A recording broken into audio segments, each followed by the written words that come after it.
Let's go ahead and move into the word of the Lord today. This is a very interesting topic, and it is something that I believe us as believers should always know and remember so that we will not be tricked by any schemes and devices of the enemy when it comes to our life and what God has planned and has in store for us. We're going to be reading from the book of Psalms, the 31st chapter and the 19th verse, and it reads, "How abundant are the good things that you have stored up for those who fear you, that you bestow in the sight of all on those who take refuge in you." And I want to use for a topic this morning, God's goodness is stored up for you.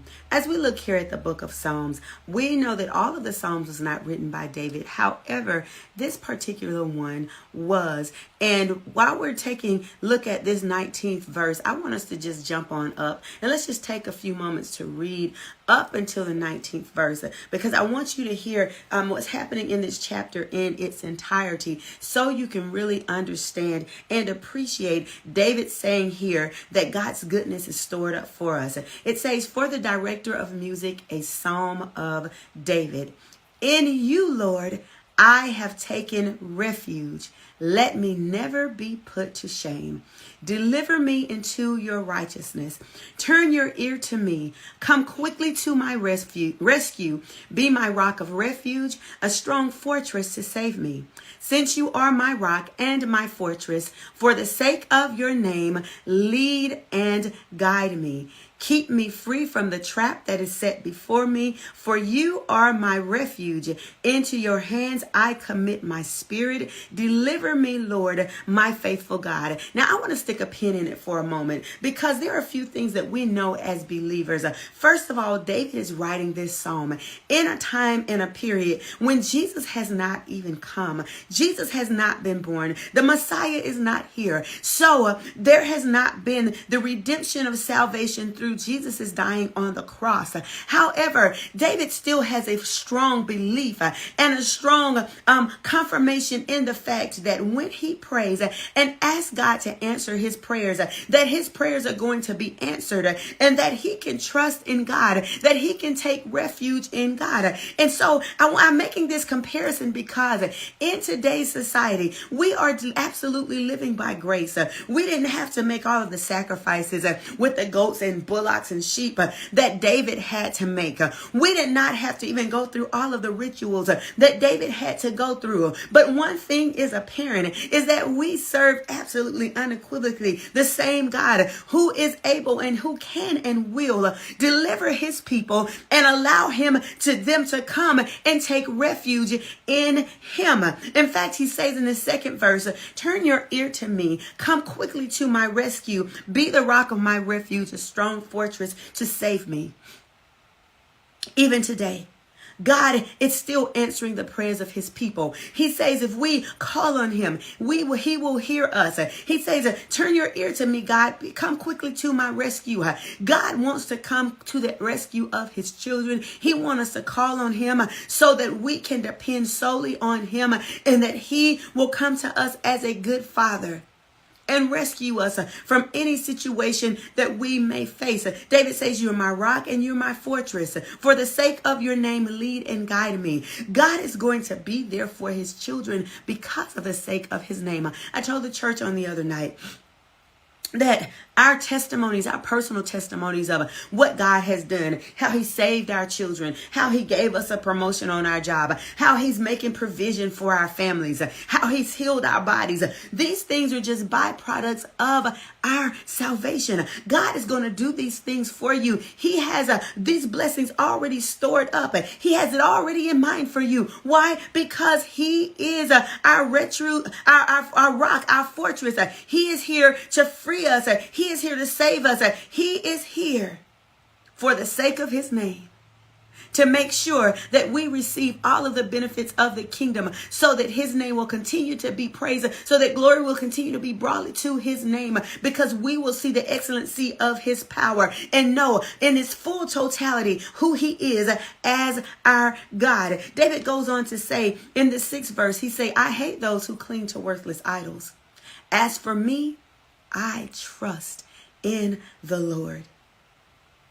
Why? Tell me for real, why did David even trust in God? David's reign on the throne wasn't peaches and cream. David had so much adversity from the time that David was anointed. Let's go back and look at the life of David for a moment. From the time that he was anointed, there was adversity because even his father didn't want to acknowledge that this son could be the one. Oh, this little ruddy youth that's out there in the field, I'm tending to the sheep. Surely God didn't call him. Then from the time that David was anointed king, and when Saul brought him into his courts to play for him when the evil spirits came, there began to be a jealousy that was built up against David, so much so that Saul sought to kill him. David had to run. David had to hide. Many of these Psalms are written about those particular times. Then when David got on the throne, there was still adversity. You remember the men that wanted to kill David because they had gone to war and they followed David's instruction and they came back to Ziklag and all of their family had been taken by the enemy. And they sought to kill David and to take his life. Do you remember all of the situations and the times David messed up? He had Uriah killed so he could have Bathsheba as his wife. All the times that David messed up. But David understood that God, because of your nature, because of who you are, because of your, here we go, because of your goodness, I will trust in you, Lord. We serve a God who is good. We serve a God who's not just good for himself, but he has his goodness stored up for you as the believer. And when we trust in him, he will allow us to experience that goodness. Let's go on. David says, I will be glad and rejoice in your love, for you saw my affliction and knew the anguish of my soul. Not once did David charge God. He didn't say, God, you caused my affliction. I'm in anguish. But he said, you saw my affliction. The affliction was mine. David knew that a lot of the things that he was experiencing, he had possibly brought on himself anyways. But he always gave God the praise, the glory, and the honor and said, I will be glad and I will rejoice in your love. God, even though my enemies are all around me, even though I'm going through all of these things, I'm oppressed, depressed, I'm afflicted, that my soul is in anguish. But I will be glad and rejoice in your love because your love will never fail me. I came to encourage somebody this morning and to let you know that you may be in a situation like David right now. Maybe you are in affliction. Maybe your soul is in anguish. Maybe you are hurting. Maybe you are in pain. Maybe the worst has happened. The unthinkable has happened. But let us take the posture of David today and say to the Lord, Lord, I will be glad and rejoice in your love, because we understand that the things that we're going through is not because God doesn't love us. Somebody better get this. But perhaps God is allowing you to face what it is that you are facing because he does love you. And he's trying to build you. He's trying to strengthen you. He is trying to give you that measure of faith. So when the next storm comes, you will have overcome test 1 and you won't even bend and break like you did in the previous test. Because you understand, just like David, that God, because of your love, I'll rejoice in my affliction. Because of my love, your love, I'll be glad. David is one of the most notable names from the Bible. He suffered the most. He suffered as much as anybody else suffered. He went through calamity. The child that he had with Bathsheba died. He understood what it was like to have a child and have the expectation to love this child and to raise this child, but then the child died. And guess what? He fasted. He fasted and he prayed for this child to live. And God said no. When God says no, we've still got to trust him. When we fast and pray, I know what it's like to fast and pray. I fasted and prayed for months. Asking God, God, if you would just not let this thing be. Please, God. I'm going to be transparent. Please, God, don't let my marriage dissolve. God, keep my family together. Fasted for weeks on end. 10, 14 days straight, absolute fast, no food whatsoever. Crying out to God. God, restore my marriage. God, cause things to just work out. Yeah, we've had problems. We've had problems over all of these years of our marriage. But God, some kind of way we've been able to bring it back together. But God said no. I remember standing at the courthouse when we could have stayed married longer or could have still been married for another period of time. But it was up to us whether or not we would resolve or dissolve the marriage that day. And I remember going outside my attorney say, baby, you don't have to sign. Y'all can work on this thing another few weeks. And y'all can come back again. You can try to make it happen. And I remember going outside and I asked God, I said, God, what do I do?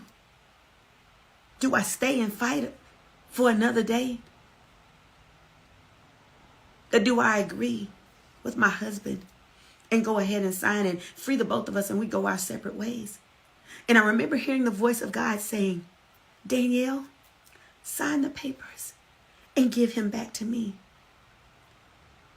What do we do when God says no? David says it here. He said, we will still be glad and rejoice in his love. Because even when situations fail us, somebody better hear this. Even when people fail us, God's love will never fail. He says, you have not given me into the hands of the enemy, but you have set my feet at a spacious place. That is what God does. When people turn against us, when situations start to come, when those that love us become our enemies, God says, I have not given you into their hands, but I'm going to set your feet at a spacious place. What does that mean? I am going to take your feet and I am going to cause you to still be able to flourish. You're not going to be boxed in, but I'm going to cause you to still be able to thrive and to live. If we look at this here in the Amplified, verse 8.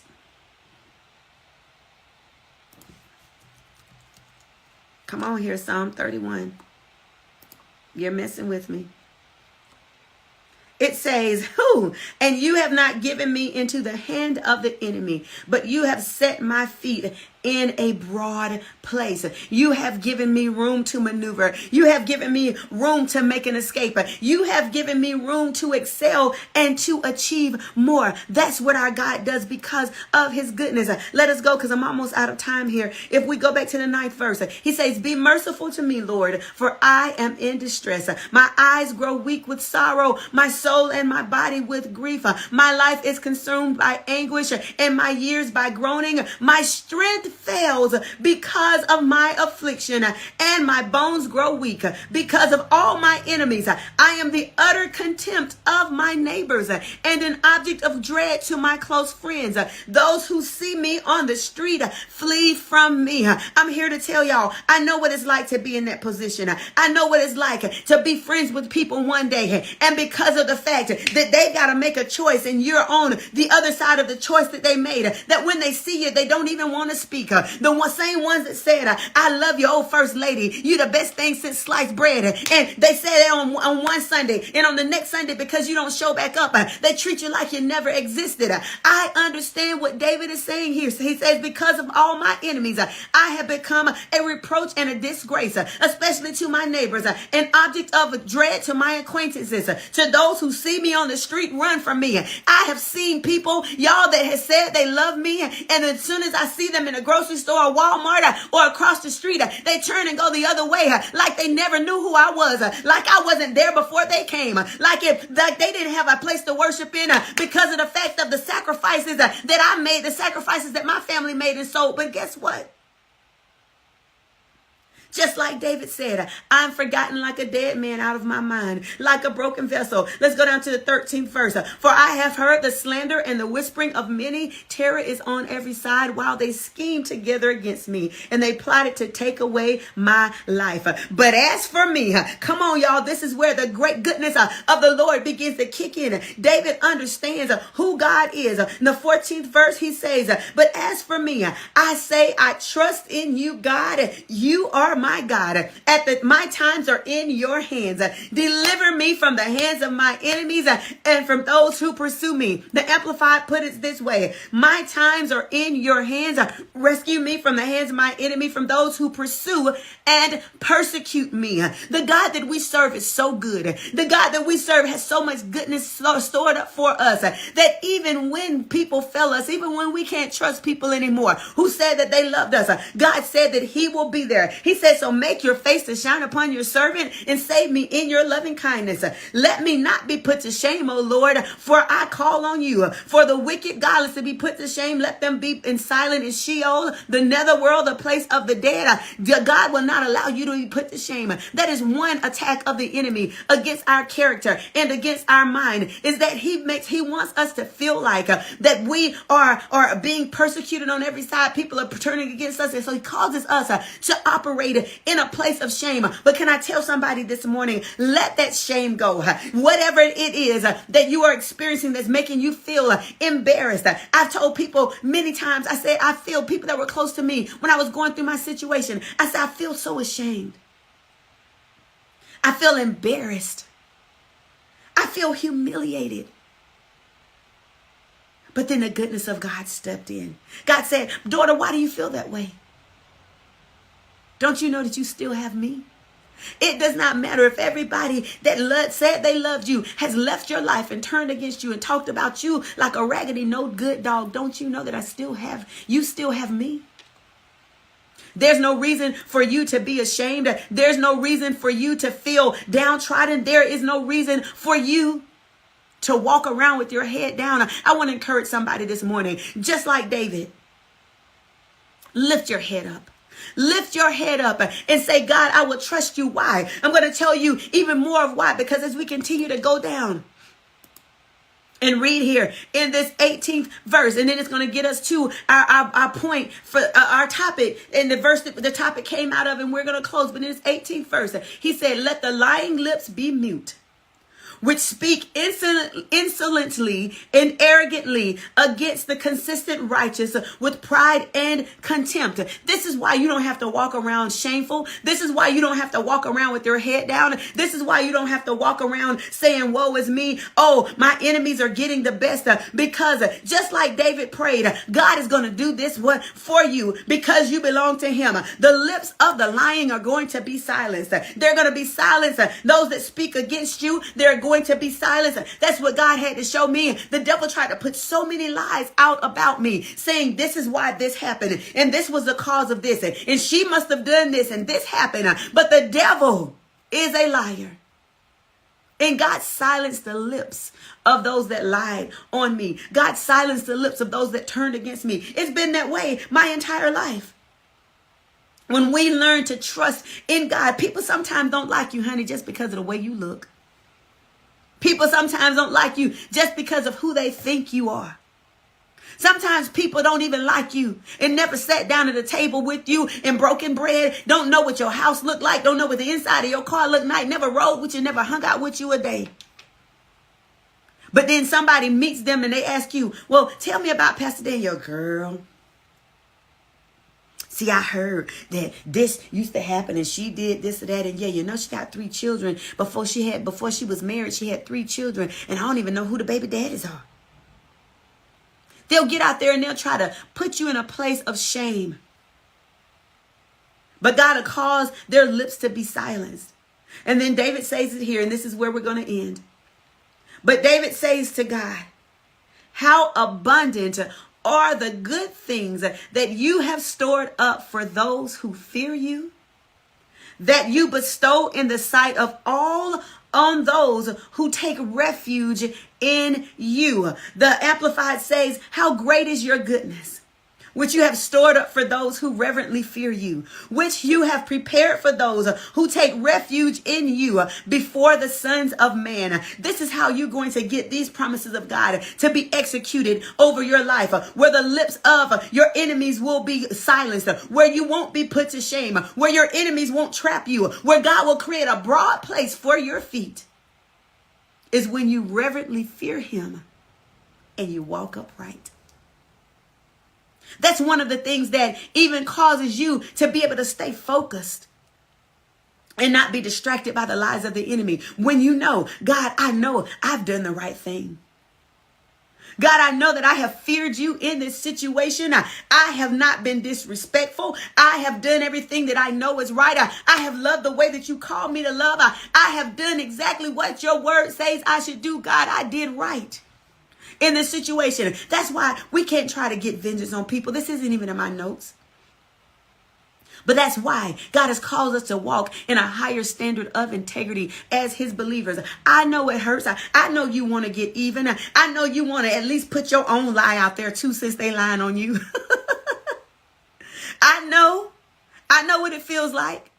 I know that you want to at least stand up for yourself and put your 2 cents in. It wasn't until I went through my divorce that I understood Jesus' walk to the cross. I remember one night I was praying.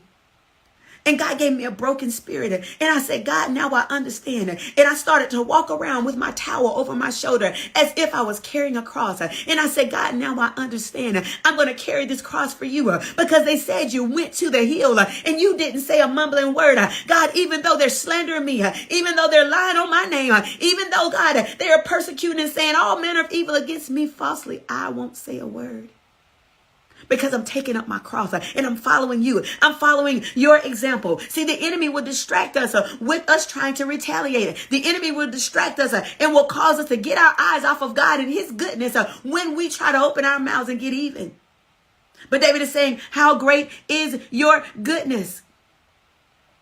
If we look here in the Passion Translation, I love the way that they put it. They say it this way. Lord, how wonderful are you? You have stored up so many good things for us, like a treasure chest heaped up and spilling over with blessings.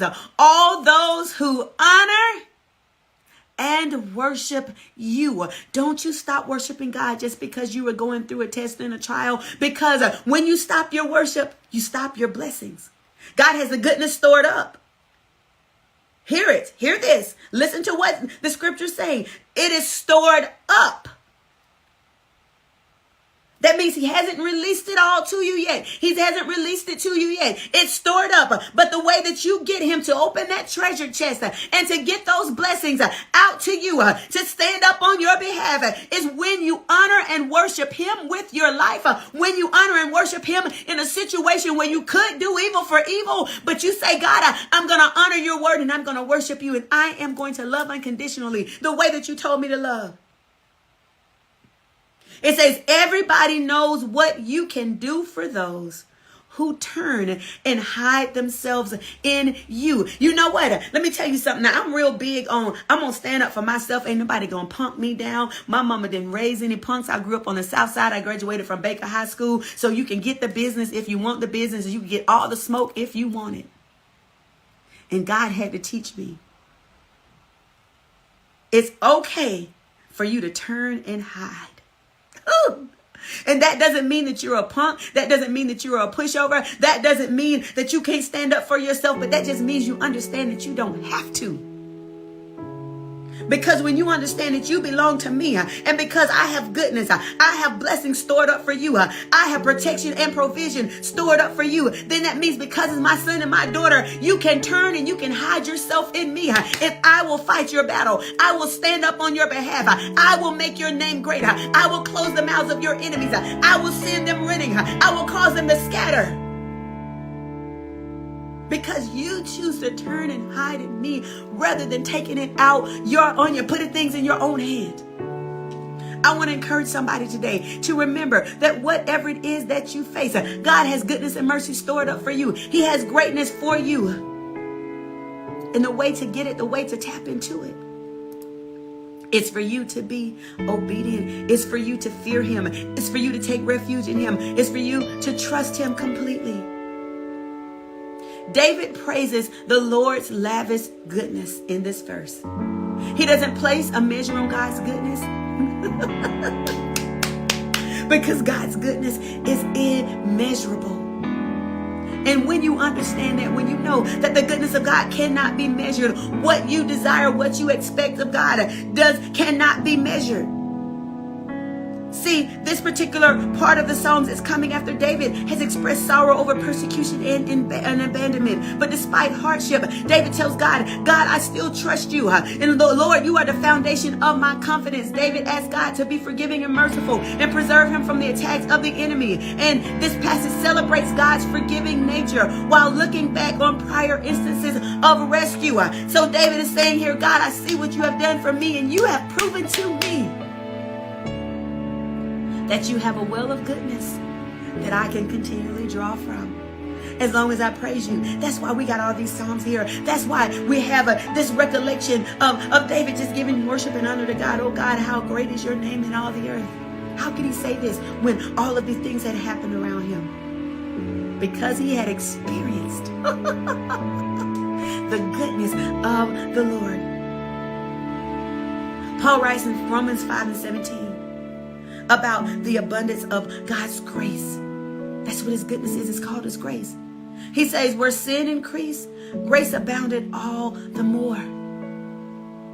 So even when the enemy comes to try to fight you, we'll talk about not people, but even when you have this internal battle, this internal fight going on within yourself, God's goodness is still there for you.